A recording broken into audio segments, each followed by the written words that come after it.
Яркие куклы, талантливая игра актеров и увлекательный сюжет буквально захватили внимание зрителей с первых минут. Главными посетителями спектакля были дети. От забавных диалогов между героями на их лицах радость и восторг. Что может быть больше награды для артистов? Очень понравился спектакль. И самое первое, что там было, мне понравилось, где это козел нападал на деревья. Мне очень было весело и интересно. Понравился мне этот спектакль. Спектакль «Чуча» в постановке Домбровского – смешная и трогательная история о деревянном мальчишке, дружбе и справедливости. В ней повествуется о мастере, который любил создавать и оживлять кукол, разыгрывая сказочные истории. Это сказка про деда и бабку, их верных друзей, пса и зайчика и, конечно же, про главного героя – Чуча. Это я! Чуча! Ой! Да вы не беспокойтесь! Я когда научусь как следует, вас облаю!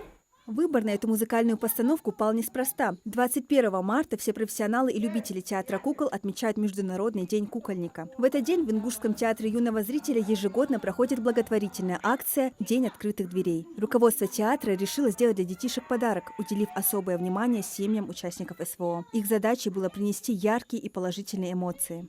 Выбрали именно эту сказку, чтобы вот они идут, дорогие наши детишки, чтобы им было весело, чтобы они посмеялись.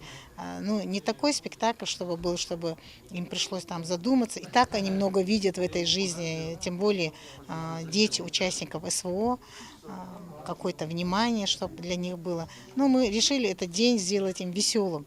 Каждая сцена спектакля сопровождалась эмоциональными реакциями зала, смехом и аплодисментами. Главный герой Чуча сразу покорил сердца зрителей своей непосредственностью и искренностью. Его приключения, полные юмора и мудрости, заставили задуматься над важными вопросами дружбы, сочувствия и взаимовыручки. Это еще раз доказывает, что театр – это не только искусство, но и мощный инструмент добра и нравственности. Луиза Арапиева, Султан Магушков, Магаз 24.